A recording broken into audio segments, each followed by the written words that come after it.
Good morning everyone, I hope you're all having a good day, good afternoon possibly, depending on where you're watching it from. It's episode 3 of the World Cup series, Path to Perfection. I want to give a little bit more commentary than I did last time and have been doing over the few videos. I said it before, but this time I really want to go through and see what we get. So, pack number 1, let's have a look what we're going to get in this. So, I like to watch the walkout, or if it's not a walkout, just watch the pack open opposed to skipping them. Carvajal, I'm quite happy with Carvajal. I think that's a good player for us to get. We've not really got a solid player in right back, so that's a good player for us to get for our European team. I think that's our only big pack, but we've got some coins here to use as well. Oh no, we do have another big pack as well. Let's see who we can get. It might be an exciting player, it might not be. Let's have a look. So, Spanish striker, Diego Costa, no Aspas. Aspas is a good player, I just don't think we'll be using him because of the other players that we have in the team. I don't think he's going to really fit into the squad very well. Just to say guys, if you haven't subscribed to this channel yet, maybe this is the first time you see in this video, we are a new channel at the FIFA Projects, and I would appreciate you just considering subscribing and having a look at some of my other videos possibly. And if you want to subscribe, that's something I would appreciate quite a lot. Like the video also if you like me producing content and want me to keep producing content every day. Like the video. I upload 6 days a week and take Sundays off, so there's always a video, and I've not missed any yet. I don't intend on missing any, so I appreciate all you guys' support on that, and I hope you guys appreciate me delivering all this content. So we've got 3 packs left, all of them are just 1 player packs, and I skipped a few of these at times. I don't know if I did in this video or not, but I have skipped them in times. But I didn't really realise how you can actually get good players in these packs. I kind of just thought, oh, 1 player pack, rubbish, I don't care about it. But they're really not crap at all. You can get some good players in there, and at least the duplicates this year can be used for other things. I've got something to ask you guys to help me out with, in the comments, if you know, and help each other out. And that is, do you guys happen to know how to change stadium or anything like that, or the ball that you use, and team names? I don't know why, but I can't change team name. The kits, I believe, is determined on what nation you select at the beginning, and I'm just gonna have to guess that that's the same for the stadium and everything else. Let me know if I'm right or I'm wrong, I don't know. You can see we packed the icon there, Ronaldo. I was really happy with that. That pack came from doing the squad builder challenge, which you all need to do. Go into the squad builder challenges and go across to icon and just fill in what you need to do for that challenge, and you're going to get a guaranteed icon pack. So make sure you do that, guys. But going back to what I was saying, was I'm just guessing that that's how it is, that you can't get players so you can't change the stadium and the kits and things like that. I'm guessing that just comes with, I've chose England, so I have to have Wembley Stadium. I don't know if I'm even playing in Wembley Stadium. It's something I'm going to look at in the future and just check on that. But if you can change it, let me know, guys. I was also thinking maybe if I go into the World Cup, just regular Ultimate Team mode, maybe I'll be able to change my name there, and that might help me to change my name for the World Cup mode. I don't know if that's true or not, but it was just something I was thinking about. You can let me know if that's true or not. But also, the thing that's bugging me, really is bugging me and frustrating me, is I have 2 teams. So I have a South American team and I have a European team. So every time I want to alternate the teams, I have to change all of the players around, like you used to have to in the older FIFAs.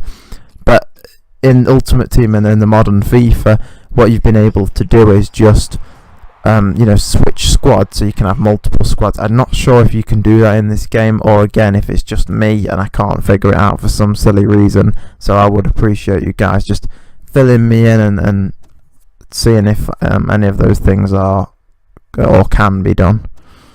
So we got our objective there, and I just want to quickly kind of look through there and show you guys what I had to do for some of these challenges and squad builder challenges. Maybe some of you are quite new to FIFA. If you are, make sure you're doing these, guys. And on all of these right now, the confederations, what I've been doing is what you have to do is you have to fill. So this one's the South America one. You have to fill all of the 11 places in with South American players in exchange for packs and things. And so I'm just going through and doing all of them at the moment. I've not got enough players to fill them all, enough players that I'm willing to trade, but as we start opening packs more and more, those spots are all going to fill up, and I'm going to be able to do that. So that's just the start of this episode. Is just a pack opening, guys. I know it's been the first sort of 5.5 minutes of the episode. I'm just trying to change things up a little bit, and sometimes I'll start with a pack opening, sometimes I'll finish with one.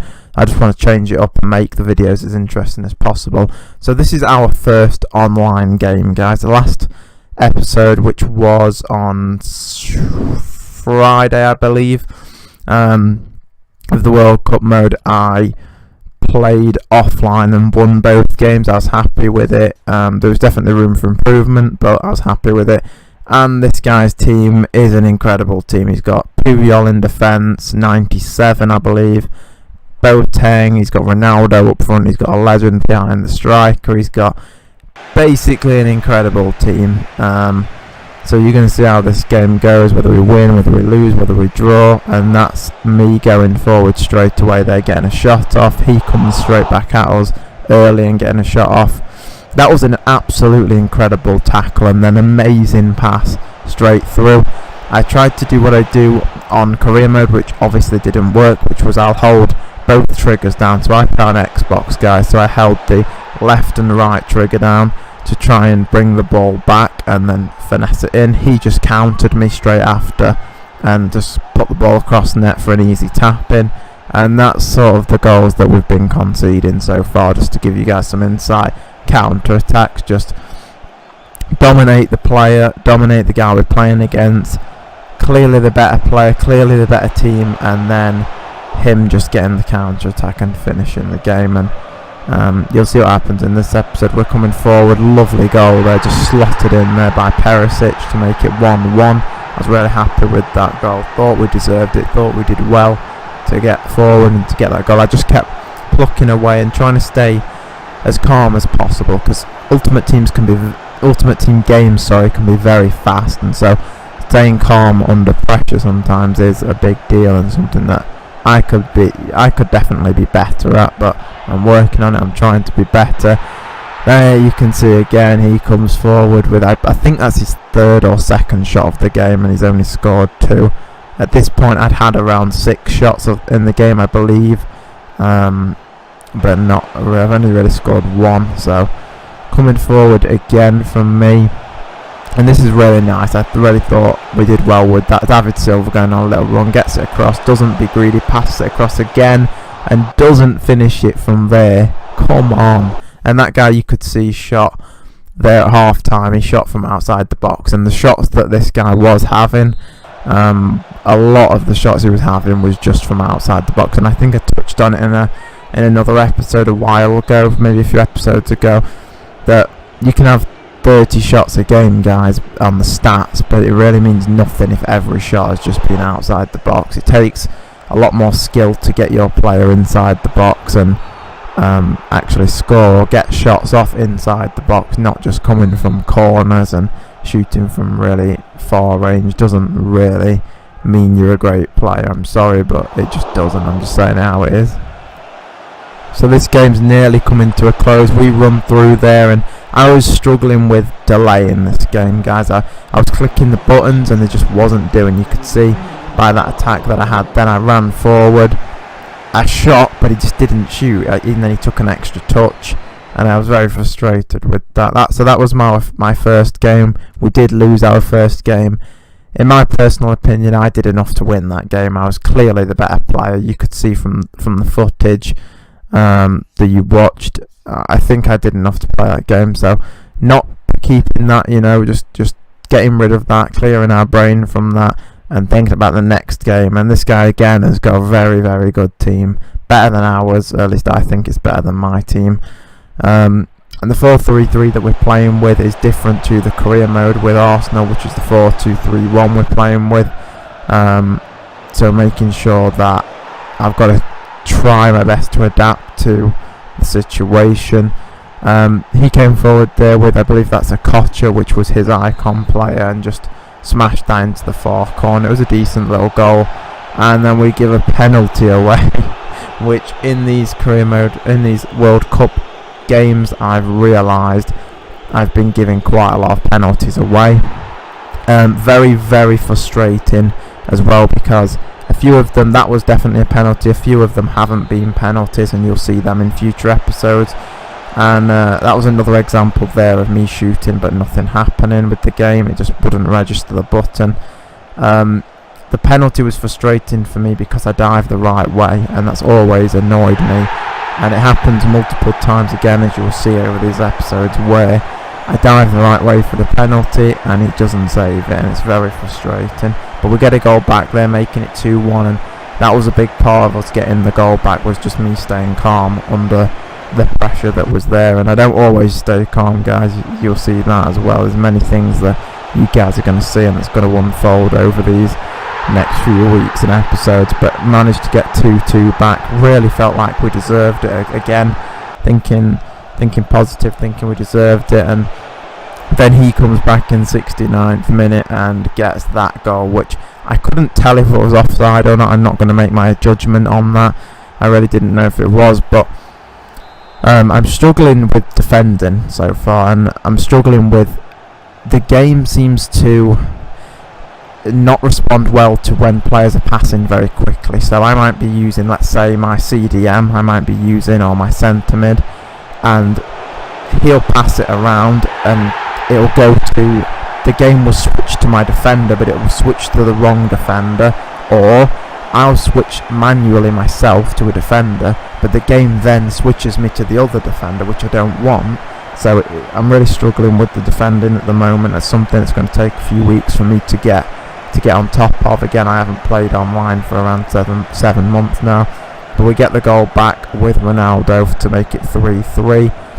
Fairly, we was the better team, but in terms of defending, we wasn't the best. I mean, we hit the post, I think, 3 times in this game, and I think hitting the post a lot of time is just bad luck or good luck. And then late on in the match, that was an incredible save, one of the best saves I've seen. It didn't look that good, and you might want to just rewind that back to have a look at that save. Very, very good goalkeeping. And when I looked at the stats at the end of the game, I think I've been a bit too kind. I think I do believe we deserved to win both games there. That might just me being delusional. I don't think it is. I think looking at how we played and the footage, I do believe I deserved to win both games, but we didn't. And so that's something you have to deal with in life in general, is losses. You're not always going to win. Even if you are good, it doesn't mean you always win. You can always be, there's many times in Premier League football and football around the world where a team is clearly the better team but don't always win, and so that's going to happen. So opening some packs just to finish off with. We're doing quite well with packs at the moment. I'm not buying any FIFA points, as I've stressed in other episodes. So we're getting quite a lot of packs in. Let me know in the comments, guys, do you want me to open all my packs at once, or just open a few packs an episode? The way I'm doing it at the moment is kind of just a few every episode to keep things interesting and keep everybody happy. So if you've liked the video so far, I think this has been a very good video. Like the video, and that lets me know that I'm doing a good job. If you haven't subscribed yet, I'd consider doing that. And we're just going to finish off with these few packs at the end here. Argentinian, and every time you see that you think Messi, obviously, and that is Higuain, which is going to be a great striker for us. I know Connor said in the comments that he got Ronaldo so far, so that's great. Well done for you, and hope you're using him to his best of his abilities. And I think that's going to conclude the episode, guys. Redeem that pack, and I'll see you guys tomorrow for the Arsenal career mode.